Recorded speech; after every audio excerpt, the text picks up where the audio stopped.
तो अभी मैं जहाँ पे जाके आया हूँ ना, तो वहाँ पर उन्होंने बोला कि 6G पे वो काम करना चालू कर चुके हैं। इवन यहाँ पर iQOO 200 वाट के चार्जर पे काम कर रहा है और साथ में उनका मस्त RGB गेमिंग कूलर भी है। इवन यहाँ पर वीवो ने जो अचीव करा है कैमरास के अंदर, वो बहुत कुछ यहाँ पर हमने शोकेस होते हुए देखा। तो देखो दोस्तों, एक्चुअली ना मैं रिसेंटली ना वीवो टेक डे के लिए गया हुआ था और वहाँ पर वीवो ने ना बहुत सारी चीजें हमको दिखाई है कि वो आगे क्या करने वाले हैं। जैसे कि कैमरास हो गए, जैसे कि डिस्प्ले हो गया, उसकी प्रोटेक्शन हो गई, और साथ में वीवो 10 इयर्स ऑफ एनिवर्सरी भी सेलिब्रेट कर रहा था। इवन वीवो इस तरीके से भी काम कर रहा है कि जो प्रोफेशनल फोटोग्राफी कैमरास है ना, उनको भी मतलब हटा सकता है, उनको भी टक्कर देगा।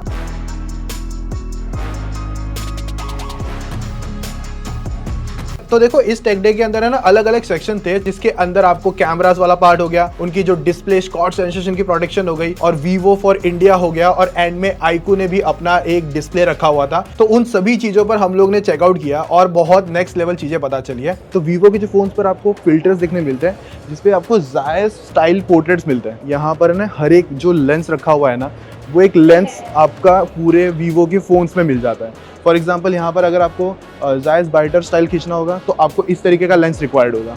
सेम यहाँ पर अलग अलग लेंस पर है ना अलग अलग टाइप के बोके, अलग अलग टाइप का बैकग्राउंड ब्लर मिलता है। फिर जो फर्स्ट सेशन के अंदर है ना, यहाँ पर AI को लेकर भी बताया गया था। AI ट्रांसक्रिप्ट देखने मिलता है, और साथ में जो AI नोट असिस्ट है, और साथ में ये चीज है ना वीवो के साथ यहाँ पर गूगल भी कोलैब करके पूरा काम करेगा। और ये जो AI फीचर्स है ना, जो रिसेंटली अभी इनका एक और फोन आने वाला है, वीवो V40 सीरीज, जिसके अंदर हमको ये सारी जैसे कि AI इरेजर हो गया, AI इमेज इनहेंसर हो गया, या फिर आपका AI ग्रुप पोर्ट्रेट्स हो गया, ये सारे जो फोटोग्राफी के जो फीचर्स भी हो गए ना, ये आपको इस अपकमिंग वीवो V40 के अंदर देखने मिलने वाले हैं। तो अभी आपको ना टी स्टार कोटिंग का मतलब किस तरीके से फायदा होता है वो दिखाता हूँ। एक तरफ है जिसपे टी स्टार कोटिंग है, एक जो दूसरा है ना विदाउट टी स्टार कोटिंग है, और यहीं पर सेम रिफ्लेक्शन ऑन किया है। अभी देखो यहाँ पर सेम ग्लेयर्स आ रहा है, और वहीं दूसरी स्क्रीन पे देखोगे तो पूरा देखने मिलता है। तो ये टी स्टार कोटिंग का पूरा वैल्यू यहाँ पर पता चलता है भाई। और ये जो लेंस है ना, इसको पूरा काट के दिखाया है कि यहाँ पर जो इनका लेंस के अंदर जो पूरा टेक है, बट वहीं पर यहाँ पर भी पूरा ऑलमोस्ट सेटअप दिखाया हुआ है। तो जायज का जो एपो फ्लोटिंग टेलीफोटो कैमरा है ना,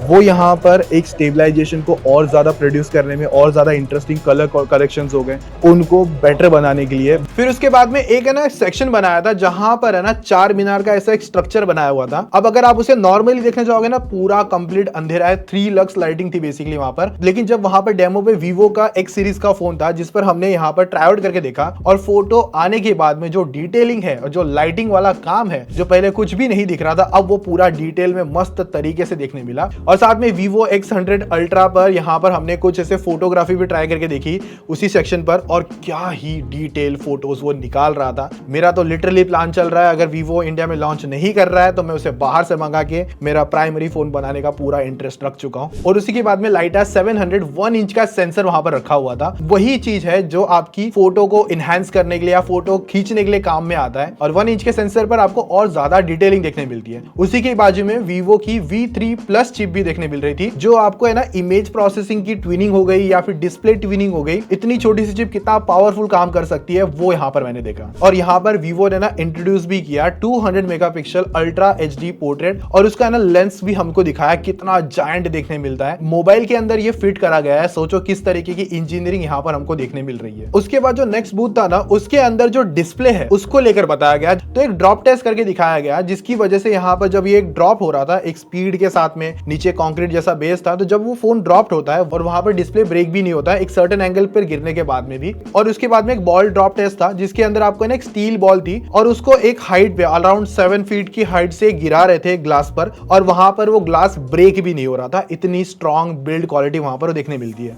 अगला आता है UTG, basically ultra thin glass, और जहां पर एक फोल्डिंग टेस्ट हो रहा था और साथ में एक बेंडिंग टेस्ट हो रहा था, जिसकी वजह से हमको इसकी स्ट्रेंथ का पता चल रहा था। अब देखोगे नहीं, इतना पतला ग्लास है ना, मतलब हेयर लाइन तक आप कह सकते हो, इतना पतला ग्लास ये देखने मिलता है। और ये एक कांच है जिसको हम बैंड भी कर पा रहे थे। यही जो UTG ग्लास है ना, ये Vivo के जो फोल्ड फोन है ना, उसके ऊपर लगाया गया है, कि जब वो बैंड होके वापस सीधा हो रहा था ना, उसके सेंटर में हमको कोई क्रीज भी देखने नहीं मिल रही थी। तो आने वाले टाइम में इतना तो कंफर्म है कि जो फोन के अंदर हमें क्रीज देखने मिल रही है ना, तो Vivo के फोन्स में वो आगे जाके खत्म हो सकती है, मतलब वो क्रीज लाइन नहीं आने वाली है। अभी जो अगले सेक्शन पे हम लोग जा रहे हैं ना, तो Vivo बेसिकली जो अपने प्रोडक्ट्स है, फॉर एग्जाम्पल उनका चार्जर हो गया, या फिर बॉक्स पैकेजिंग हो गई, या फिर बैटरीज हो गई, या फिर बैक पैनल हो गया, वो अलग अलग ब्रांड से किस किस तरीके से मैन्युफैक्चर करके लेता है और जहां पर 20 कैटेगरीज के अंदर जो प्रोडक्ट है लोकलाइज होता है, मतलब यहां से इंडिया से लिया जाता है फोन को बनाने के लिए। और बीच में ना एक बड़ा सा सेटअप था जिसके अंदर बहुत सारी चीजें दिखा चुकी है कि 10 साल जिस तरीके से कंप्लीट हुए, जिसके अंदर यहाँ पर देखोगे इंडिया के अंदर वीवो ने 150 प्लस स्मार्टफोन मैन्युफैक्चर करे इंडिया में टिल नाउ। अभी जिसमें सबसे पहले अगर देखोगे ना तो यहाँ पर पूरा चार्जिंग का मैकेनिज्म देखने मिल रहा था और यहाँ पर जिस ब्रांड के साथ यहाँ पर बेसिकली इनसे इंपोर्ट कराया जाता है। सेकंड ऑप्शन पे देखोगे तो वहां पर बॉक्स पैकेजिंग हो गई। नेक्स्ट अगर देखोगे तो यहाँ पर आपको बैटरी और उसके कंपोनेंट्स के बारे में पता चलेगा और उसके अंदर वीवो का फोल्ड जो है ना वो पूरा ओपन करके रखा था और उसके एक एक कंपोनेंट्स खोल के रखे थे। अगर आप देखोगे ना फोन के पीछे एक बैक डिजाइन बनता है जो एक अलग तरीके से पैटर्न हर बार अलग अलग क्रिएट होता है। ये मुझे पता तब चला कि किस तरीके से पूरा वीवो क्रिएट करता है। नीचे अगर देखोगे तो एक पूरी मैग्नेटिक प्लेट है। अब क्या करती है, जिसके अंदर पहले से एक डिजाइन रेडी है, पूरा मैग्नेट है जो अंदर है। अब उसके बाद में ये जो लिक्विड है जो बेसिकली एक कह सकते हो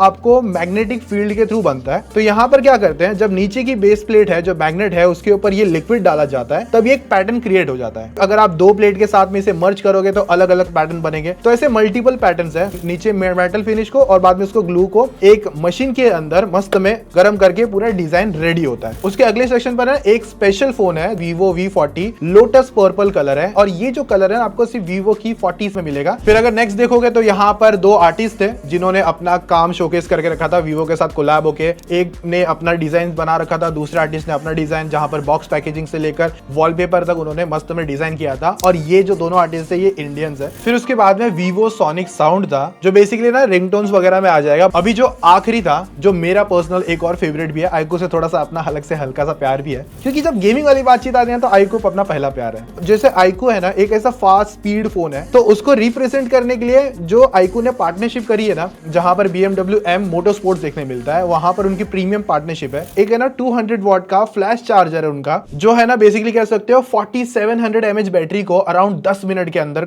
चार्ज कर देता है। ऐसा मतलब जस्ट यहाँ देखा और एक मतलब 1-2% बैटरी फुल हो गई, इतनी यहाँ पर फास्टर स्पीड पे अभी काम चल रहा है। फिर उसके बाद में नेक्स्ट जो बूथ था भाई मेरा personal favourite gaming experience zone था जिसके अंदर सुपर कंप्यूटिंग चिप Q1 आती है जहां पर उसका जो परफॉर्मेंस है फॉर एग्जांपल MEMC टेक्नोलॉजी हो गई या फिर गेम फ्रेम इंटरपोलेशन मोड हो गया, वो काम करते हुए दिख रहा था। लाइव डेमो लेके देखा था iQOO 12 के अंदर और नेक्स्ट लेवल परफॉर्म करता है और FPS को लेकर, और वो कुछ इस तरीके से दिखती है जो हमको पहले Vivo V3 Plus चिप दिखी थी ना, वैसे सेम यहाँ पर एडिशनल है। तो ये यहाँ पर क्या करता है, लाइक विजुअल हो गए, रेंडर हो गए या SDR कंटेंट को HDR में कन्वर्ट करना, इन सब में ये बहुत ज्यादा काम में आती है। जो आपका नॉर्मली 60 और 90 हर्ट्ज का गेम अगर आपको मिलता है iQOO 12 वगैरह के अंदर तो आप उसे 144 हर्ट्ज तक पुश कर सकते हो। और भाई उसके बाद में तो मैं एकदम नेक्स्ट लेवल पे खुश हो गया था क्योंकि iQOO एक नया प्रोडक्ट पे काम कर रहा है। पहले उनका एक गेमिंग कंट्रोलर था, वो मैंने बहुत पहले यूज भी किया था, गेमिंग पाठशाला पर वीडियो है, पर अभी उनका एक कूलर आ रहा है और उस कूलर को देखने के बाद मेरे दिमाग में सबसे पहला डिजाइन थॉट ये आया कि ये BMW का ऐसे मस्त स्पीडी टायर देखने मिल रहा था